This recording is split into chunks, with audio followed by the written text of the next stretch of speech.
the complete reduction in neural activity in certain areas of the neocortex of the brain, the higher thought center of the brain, meaning that this person cannot really engage in, on the right, the person whose brain is labeled damaged there on the right-hand side of this slide, slide 29.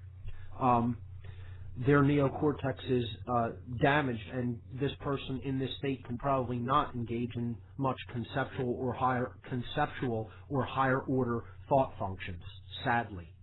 Okay? And this, I put this slide in the presentation on natural law to help people to understand why there are so many people out there who are willing to try to tread all over other people's natural law, God-given rights, and try to usurp their sovereignty, and it is because that is what their brain looks like. Okay? Unequivocally, I will state, that is what their brain looks like. These are physically ill people. Physically damaged people. They are sick. Not figuratively, literally. Literally, they have brain damage. Okay? I'm emphasizing that really strongly, as I did when I covered this on earlier shows. Okay? Dominators are physically sick people that need help. They need healing. This is what their brain looks like on the right. They need to be brought back to the state of a normally functioning brain, which is the one on the left. All right? So let's move forward. Slide 30, natural law, also known as. And this is a brief section where I just basically explain to people that natural law has been called different things over many years. Okay? And these are essentially the same principles that are applied in these different types of ways of looking at natural law. But they have different names, and maybe people have heard about natural law under a different name. One is the law of cause and effect. And I gave a couple of quotes to basically show the general principles as people know them under these names. Okay? So for the law of cause and effect, I put down effect invariably follows cause. This is a more scientific way of looking at natural law. Effect invariably follows cause. And there we have the law of cause and effect. Okay?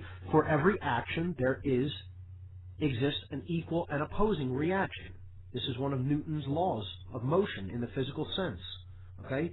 So this also applies in the non-physical sense, or in the sense that how natural law governs human behavior. Okay? That's the law of cause and effect. The law of attraction. Here are some quotes that demonstrate this. And this is something that is pretty hot in the modern world. People are all talking about the law of attraction and how to employ it. Okay? The energy that you emit is the energy that you attract, and that is essentially true. Energy flows where attention goes. Attention, along with time, being the other spiritual currency that we employ. What we pay attention to is what we get more of. Okay? And not in the sense that if you are becoming aware of some of the negative things that are going on, that means you're going to get more of that. It means put your attention on frivolous pursuits, and pretty much you're going to be ruled by people who have the will to rule you. Okay? You want to not pay attention to what's really going on in the world, well, you're going to be treated and your life is going to result accordingly. That's what it means. It does not mean this New Age BS notion of looking at the global conspiratorial aspects of what's happening as far as the organization of evil in this world is going to get us more evil just because we're trying to discover how that's working and taking place. Because in looking at that, in looking at all that shadow material, the solution lies therein. It helps to wake us up to what the solution really is. The things that we must not do, not continue to do, and continue to support. Okay? So, energy flows where attention goes. Law of attraction. As you think, so you shall be. I've already stated that on this show. Okay? Karma, or moral law, natural law has also been called. And I illustrated this with the famous quote, you reap what you sow. Okay? The seeds that you plant are the fruit that you're going to get back. Again, the universe is like a gigantic mirror. The energy we put out into it is the energy we receive back from it in the form of what manifests in our lives. And finally, the golden rule: do unto others as you would have done to yourself. Quite simply, and if people lived it, the world would transform overnight, but sadly they do not. Or most of them do not, I should say. Okay? Natural law expressions. This is the bulk of the presentation. Essentially, this is how natural law works, to put it quite simply. We're at slide 32 now. Okay? So slide 33, I'm going to start filling in this chart on the expressions of natural law. There is, of course, a positive expression and a negative expression of the energies that are used that basically make natural law go into effect. Okay? So, again, here we're seeing the principle of polarity. All right? There's a positive and a negative expression to how natural law works. All right? In the next slide, we're looking at the basic two polar forces, again, the polarity principle, okay, that generate. This is called the generative force. Generation means creation. These are the two principles, the two energies or polarities that we use to create that which we manifest in the world. Okay? So these are the two basic emotional polarities. The positive one is love, and the negative expression is fear. Okay? These are the generative forces, the only two real generative forces that exist and that we have to work with.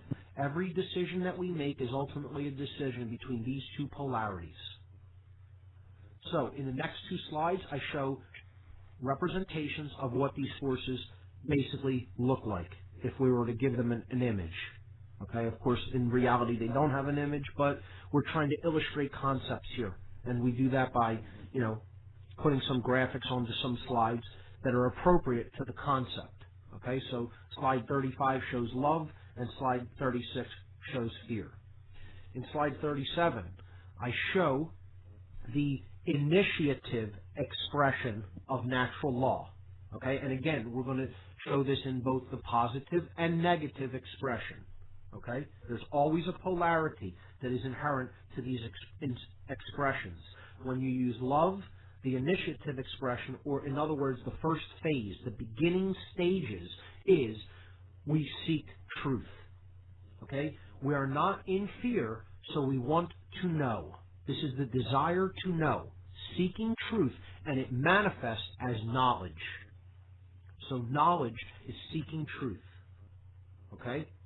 The opposite of this, or the negative expression of the initiative expression of natural law, is ignorance. So this is the negative beginning stage. Ignorance. This is where you say, you don't want to know. I don't want to know that. I refuse knowledge. I refuse truth. This is the refusal of truth. Okay? So that's based in fear. Wanting to know is based in love, or the expansive force of consciousness. That's ultimately the sense that we're talking about love in here. This isn't the romantic Hollywood movie, romance novel version of love. Okay? This is love as the force that expands consciousness and wants you to look at that which is and understand that which is. Okay? That's the sense we're using love here. So, ignorance is based in fear. Knowledge is based in love. Okay? And in the next slides, we see representations of knowledge and ignorance. And I'm sorry, it looks like I got slides 38 and 39 reversed. I will fix that and re-upload the document. But slide 38 should be the knowledge slide, and slide 39 should be the ignorance slide. So, ignorance... knowledge, there's a picture of it there on slide 39, and this is, kind of what it looks like, an enlightened being, shown in an energy sense, higher awareness expressed, the opening of the third eye and all the chakras, okay? In slide 30, what should be slide 39, it's slide 38 currently, we see a depiction of ignorance. Two people, eating horrible foods, watching a television that's telling them everything is okay. This I believe, is art by David Dees, who's a phenomenal artist. and illustrates these concepts so brilliantly. It's a kind of a funny image, and it would be probably funnier if it weren't so true and so sad. But that's what ignorance looks like. And ignorance is the biggest wall or barrier to the understanding of natural law. So I put an image up of a wall there because we need to break down those levels of ignorance, and that's what this show is all about. Getting down to the causal factors by looking at it and removing our ignorance. Thomas Jefferson is quoted on slide number 41. He said, if a nation expects to be ignorant and free in a state of civilization, it expects what never was and never will be. So he's talking about ignorance here and how it is diametrically opposed to a free society, and I could not agree more. He understood it very well. The more ignorant we are as a whole, the more enslaved we will be. If we want to be free, we have to become knowledgeable, most of all, about ourselves. Okay? Ian Goddard on slide 42 says the same thing, only a little bit more harshly. He says, a society whose citizens refuse to see and investigate the facts is a society that chooses and deserves the police state dictatorship it is going to get. Societies who want to stay ignorant and keep their eyes closed about what is going on in their society will eventually end up enslaved. And that's just how it works. And I concur with this statement as well, harsh as though it may be. People who want their ignorance deserve the dictatorship they're going to get. It is richly earned by them. They have chosen it of their own free will. Okay, the next slide. The internal expression of natural law, in the positive sense, is sovereignty. It is the understanding of our sovereignty. It would more accurately be put. Sovereignty is internal monarchy. Okay, most people may have not heard of it put that way, but again, there are only two states of rulership. There is monarchy and anarchy, and as I've said, I'm a proponent of both of them. I believe in monarchy and anarchy. Now that's really odd of a statement to make, but you'll understand what I mean in a moment. Okay? Sovereignty means you are an internal monarch. Okay? Now, the opposite of sovereignty is confusion. That is the negative expression, inwardly, okay, of consciousness, of natural law principles. Okay? This is when there is internal anarchy. So that means in sovereignty, there is self-control. There is rulership of the self and one's own thoughts, emotions, and actions. In confusion, there is internal anarchy. There is no rule of self. Okay?